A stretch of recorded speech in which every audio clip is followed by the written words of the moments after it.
مقالے کا عنوان ہے نقد شاگردان آتش پر ایک نظر۔ اور خواجہ حیدر علی آتش کی تعیین قدر کے حوالے سے لطف زبان، محاورہ بندی، شوخی، بانکپن، انانیت، فخر و فاقہ، مستی کے مضامین اور عربی و فارسی کے مشکل اور نامانوس الفاظ سے گریز، نیز کلام میں ہندوی الفاظ نظم کرنا کلیدی حیثیت رکھتے ہیں۔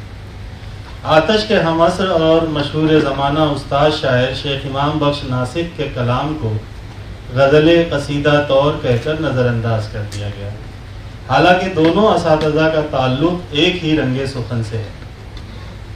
آتش اور ناسک کے درمیان جو چشمک اور مقابلہ تھا وہ لطف زبان، محاورہ بندی، شوخی، بانکپن، ہندوی یا فارسی و عربی الفاظ نظم کرنے کا نہیں تھا، بلکہ طرز جدید میں طبع کی تیزی کے اظہار کا تھا۔ محاورہ بندی، ادا بندی، شوخی، بانکپن، لطف زبان، ہندوی الفاظ وغیرہ کا معاملہ صرف آتش تک نہیں رکا، بلکہ انہی اوصاف سے شاگردان آتش کو بھی متصف کیا گیا، جس کی وجہ سے ایک عام رائے یہ قائم ہو گئی کہ ناسک کے تلامذہ پیچیدہ استعارے اور عربی و فارسی تراکیب کے دلدادہ تھے، اور آتش کے تلامذہ لطف زبان اور محاورہ بندی وغیرہ پر قربان تھے۔ غور کرنے کی بات ہے کہ استادی اور شاگردی کی اخلاقیات اور اصولی باتوں میں سے ایک یہ بھی ہے کہ استاد اپنے شاگرد کا خیال اور اس کی فکر نہیں بدلتا، اصلاح کے عمل میں اس کی نظر زبان و بیان کی غلط، عروضی غلطیاں اور فصاحت و بلاغت کے نظام پر ہوتی ہے۔ لیکن ہم نے یہ سمجھ لیا کہ اگر شیخ ناسک مشکل پسندی اور مضمون آفرینی کی طرف مائل تھے تو اپنے شاگردوں کے اشعار اصلاح دے کر سادہ سے پیچیدہ کر دیا کرتے تھے۔ اگر ایسا نہیں ہے تو ہماری یہ بات کیا معنویت رکھتی ہے کہ استاد کا سارا نظام فکر شاگرد میں ڈھونڈا جائے، اور اگر کوئی ایک دو شاگرد ایسا مکمل نظر نہ آئے تو کئی شاگردوں سے اسے پورا کر دیا جائے۔ جب یہ مفروضہ قائم ہو گیا کہ آتش کے شاگرد لطف زبان، محاورہ بندی اور عشقیہ مضامین پر نثار تھے، تو آگے چل کر تلامذہ آتش کے کلام کو مشکل پسندی کے رد عمل کے طور پر دیکھا جانے لگا۔ یہاں ایک واقعہ یاد کرنا ضروری ہے۔ سید محمد خان رند اور وزیر علی صبا دونوں آتش کے شاگرد ہیں۔ ایک طرحی غزل کے شعر میں دونوں نے میلہ کا لازمی قافیہ باندھا۔ پہلے رند کا شعر ملاحظہ کیجئے: اگری کا ہے گماں، شک ہے ملا گیری کا، رنگ لایا ہے دوپٹہ تیرا میلا ہو کر۔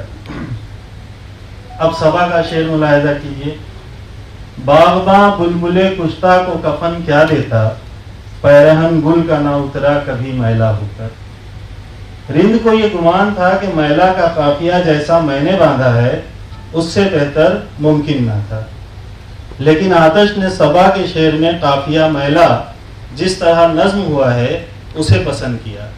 ظاہر اپنے شعر کے بارے میں رند کا خیال بھیجا نہیں تھا۔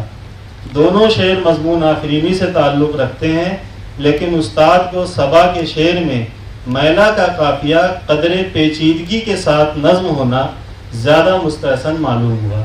اگر ایسا نہ ہوتا تو آتش صبا کے بالمقابل رند کے شعر کی زیادہ تعریف کرتے۔ ضروری معلوم ہوتا ہے کہ شاگردان آتش کے کلام کی تعیین قدر کے تعلق سے بالعموم جو باتیں کہی جاتی ہیں ان پر ایک نظر ڈال لی جائے۔ پہلی بات تو یہ کہی جاتی ہے کہ خواجہ آتش کے شاگرد شعر کے ظاہری حسن کے بجائے خواجہ آتش کی طرح بندش کی چستی پر زیادہ توجہ دیتے تھے۔ غور کرنے کی بات ہے کہ کیا شیخ ناسک اور تلامذہ ناسک کے علاوہ اس عہد کے وہ شعراء جو ناسک و آتش دونوں میں سے کسی کے شاگرد نہیں تھے وہ بندش کی چستی سے بے اعتنائی برتتے تھے؟ یہ خیال ہی مضحکہ خیز ہے کہ تلامذہ آتش بندش کی چستی پر اوروں سے زیادہ توجہ دیتے تھے۔ اس خیال کی تردید کے لیے شاگرد ناسک مہدی حسین خان آباد کا دیوان نگارستان عشق ہی کافی ہے۔ علاوہ ازیں بندش کی چستی شعر کے کون سے حسن میں شامل ہے یہ بھی ایک سوال ہے، یعنی ظاہری یا باطنی، داخلی یا خارجی، نشتریت یا واردات قلبیہ۔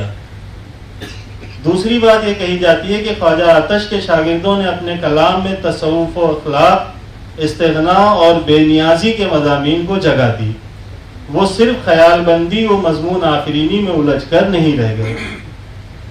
خواجہ آتش کے شاگردوں میں اوپر جو اوصاف گنوائے گئے ہیں ان میں سے ایک بھی ایسا نہیں جو عام طور پر شعرائے اردو یا شاگردان ناسک کے یہاں معدوم ہو۔ ایسا محسوس ہوتا ہے کہ اس قسم کی باتوں کو درج کرتے وقت یہ سمجھ لیا جاتا ہے کہ شیخ ناسک کے شاگردوں میں صرف مہدی حسین خان آباد، خواجہ وزیر، فتح الدولہ برق، میر رشک اور کلب حسین خان نادر ہی ہیں، حالانکہ ان حضرات کا کلام بھی تصوف و اخلاق اور استغنا اور بے نیازی کے مضامین سے خالی نہیں، لیکن میر تعشق، حاتم علی بیگ محل اور منیر شکوہ آبادی کو یکسر نظر انداز کر دیا جاتا ہے۔ تیسری ایک بات یہ بھی کہی جاتی ہے کہ تلامذہ آتش کے کلام میں فقر و غنا اور قلندری و درویشی کے مضامین کو بڑی خوبی کے ساتھ نظم کیا گیا ہے۔ تلامذہ آتش اس خوبی کو شاعری کا اہم جز سمجھتے تھے۔ ان کے اشعار میں جو زندگی پائی جاتی ہے وہ ان کے معاصر شعراء کے یہاں مفقود ہے۔ اگر آتش کے شاگردوں کے کلام میں فقر و غنا اور قلندری و درویشی کے مضامین والے اشعار اتنی کثرت سے پائے جائیں کہ اردو شاعری کا اس ضمن میں سارا سرمایہ حقیر نظر آنے لگے، تب بھی یہ دعویٰ دلیل کا محتاج ہے کہ وہ ان مضامین کو شاعری کا اہم جز سمجھتے تھے۔ تلامذہ آتش کے کلام میں جو زندگی پائی جاتی ہے وہ معاصر شعراء کے یہاں مفقود ہے، یہ بات بھی محتاج دلیل ہے۔ چوتھی بات یہ کہی جاتی ہے کہ خواجہ آتش کے شاگردوں نے گل و بلبل اور کنگھی چوٹی کے سطحی اور خارجی مضامین کو ترک کر کے واردات قلبیہ اور سوز و گداز پر مبنی اشعار کہے۔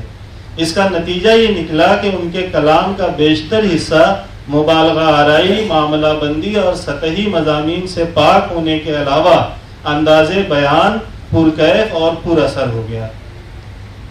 اس پورے عہد کے تعلق سے یہ بات دھیان رکھنے کی ہے کہ خواجہ آتش کے شاگرد ہوں خواہ شیخ ناسک کے یا ان کے علاوہ دیگر شعراء، کسی نے عمومی طور پر واردات قلبیہ، سوز و گداز اور معاملہ بندی کو اپنا فنی سروکار نہیں بنایا، اور نہ ہی مشرقی نقد شعر میں ان عناصر کی نوآبادیات سے پہلے شعر کے لازمی جز کی حیثیت رہی۔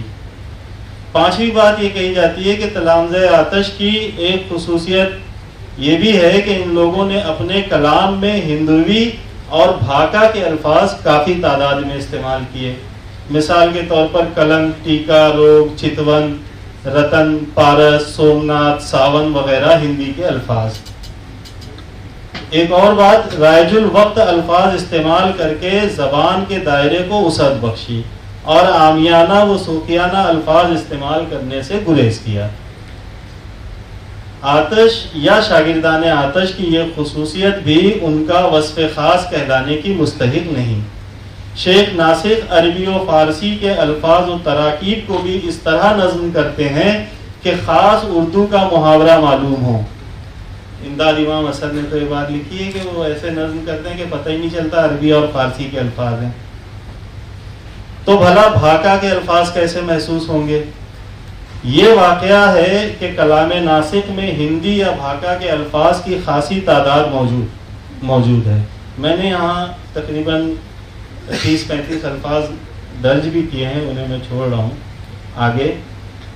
شاگرد ناسک کلب حسین خان نادر زبان کے حوالے سے ایک بنیادی اصول بیان کرتے ہیں کہ فصحائے شہر اور اہل زبان کی زبانوں پر جو لفظ جس تلفظ کے ساتھ رائج ہے اور اردو میں رواج پا چکا ہے اسے نظم کرنے میں کوئی قباحت نہیں۔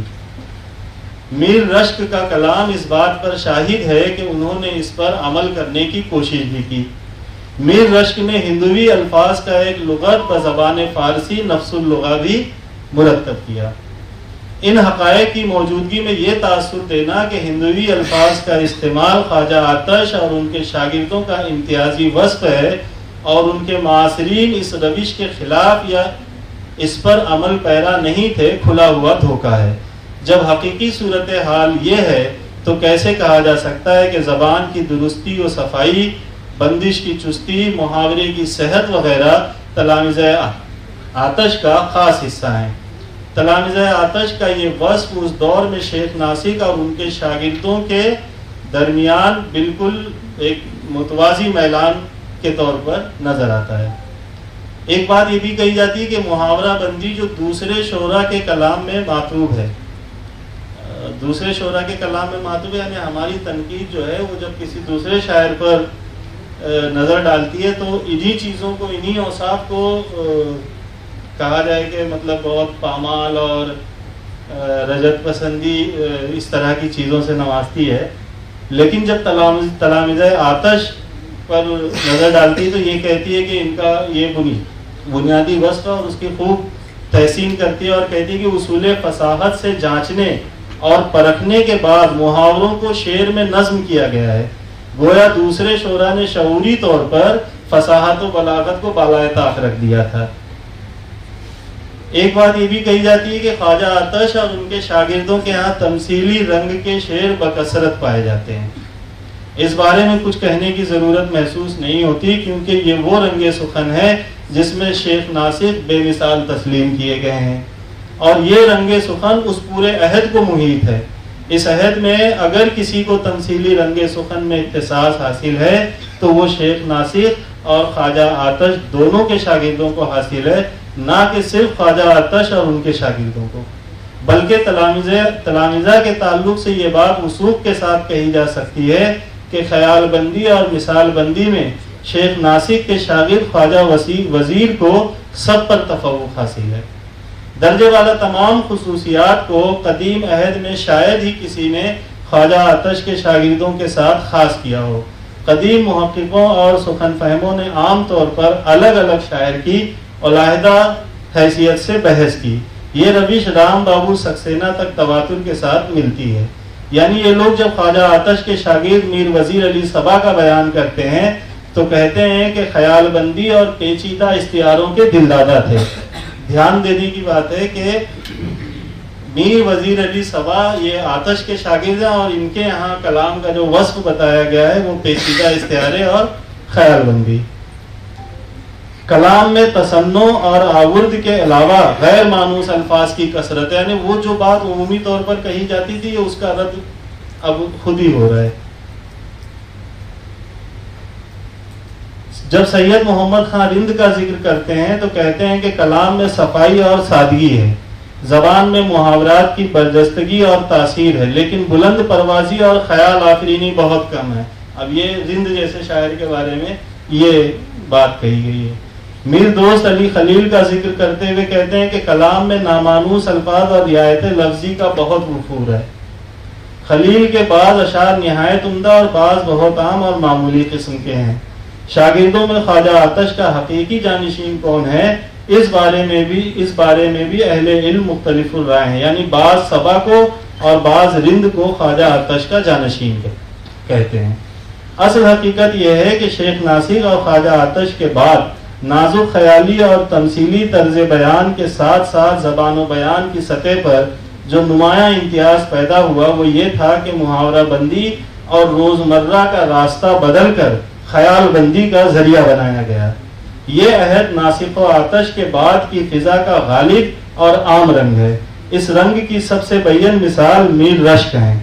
ذیل میں شیخ ناسک اور خواجہ آتش کے دو انتہائی مشہور تلامذہ کے اشعار پیش کیے گئے ہیں، جنہیں ایک ہی رنگ کا شعر کہنا بیجا نہ ہوگا۔ اور یہ جو صورتحال ہے یہ تقریباً مطلب کلام کی عمومی صورتحال ہے، یہ 2-4 اشعار جو میں نے پیش کیے ہیں ان پر منحصر نہیں ہے۔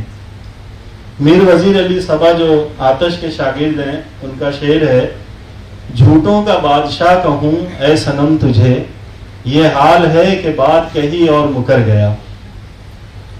جم گیا رنگ جو ساقی کا بہار گل میں، در پہ میخانے کے زاہد کا مسلح ہوگا۔ یہ نہ سمجھے ہم کہ یہ بیگانہ ہے، جان کھوئی دل کو اپنا جان کر۔ شامیانہ منیموں کو چاہیے، ہم بسر کر لیں گے کمل تان کر۔ گالیاں چپکا سنوں کیوں سائل وصلت نہ ہوں، تم زباں رکھتے ہو کیا بندہ زباں رکھتا نہیں. آتے ہی باد خزاں نے ایسی جھاڑو پھیر دی, جائے گل پتا چمن میں باغباں رکھتا نہیں. وہ ہنسی بھی اپنے راز حسن میں خاموش ہے, کیا کمر کا حال بتلائے دہاں رکھتا نہیں. ہم اے قاتل نہایت سخت جاں ہیں, چھری جاتی رہے گی باڑ پر سے. اب امان علی سحر جو شیخ ناسک کے شاگرد ہیں, ان کے اشعار ملاحظہ کیجیے. دل نے پھر دل سے راہ پیدا کی, چھپ کے جانے کا راستہ نکلا. دل سے نکلے دعا وہ بات کرو, کیا جو منہ سے برا بھلا نکلا. استخارہ جو سحر وصل پہ واجب آیا, مسکرا کر وہی کنٹھا میرے منہ پر مارا. گو کہ آہو کی بھی آنکھیں ہیں بڑی, ہائے یہ چتون کہاں سے لائے گا. بناتے ہو مختار مجبور کر کے, اجی دیکھ لی بس عدالت تمہاری. اسی طرح رند جو خواجہ آتش کے شاگرد ہیں, ان کے بھی دو ایک شعر دیکھ لیجیے. ایک عمر سے ہے زندگی اور موت میں جھگڑا, قصہ نہیں چکتا یہ بکھیڑا ہے کہاں کا. ہماری آپ کے بس آگ سے ہنسی موقوف, ذرا سی بات میں غصہ ہے تم کو آ جاتا. محفل غیر ہے پہلو سے سرک کر بیٹھو, غلبے شوق کا ہوتا ہے مجھے بار بہت. وعدے پہ تم نہ آئے تو کچھ ہم نہ مر گئے, کہنے کو بات رہ گئی اور دن گزر گئے. کہتے ہیں رند رات کو کچھ کھا کے مر گئے, عاشق تھے اپنی جان سے آخر گزر گئے. ہیں پھڑکتے نو گرفتارے قفس, توڑتی پر حسرت پرواز ہے. ہجر کی شب تا سحر و رشک ماں, شکل انجم چشم عاشق باز ہے. وزیر خواجہ وزیر جو ناسک کے شاگرد ہیں, کہا آئینہ قد آدم ہے جب سراپا مجھے حیراں دیکھا. کی نگاہ چشم فنا سے جس دم اپنے گھر آپ کو مہماں دیکھا. اگر پوچھے وہ بربادی ہماری, صبا کہہ دیجیے کچھ خاک اڑا کر. پھر نکل آؤں لہر سے سر کٹانے کے لیے, بھیج دیکھو عمر رفتہ کو بلانے کے لیے. آخری پیراگراف.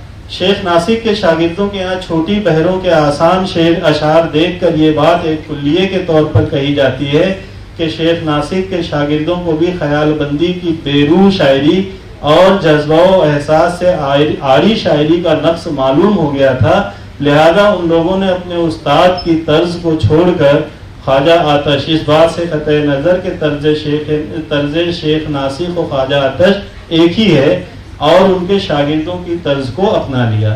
اس بات کی سچائی معلوم کرنا انتہائی مشکل کام ہوتا اگر ہمارے پاس اس مفروضے کی حقیقت کو پرکھنے کے لیے تحریری ثبوت نہ ہوتا. شیخ امام بخش ناسک اور میر علی اوسط رشک کے بڑے نامور شاگرد منیر شکوہ آبادی نے جب اپنے دوابین کو ترتیب دیا اور طباعت کے لیے بھیجا تو ان کے تعارف میں لکھا کہ میرے پہلے دیوان کی بیشتر غزلیں استعارے اور کنائے سے مزین ہیں, لیکن دوسرے دیوان کی غزلوں میں پہلے دیوان کی طرز نہیں ہے.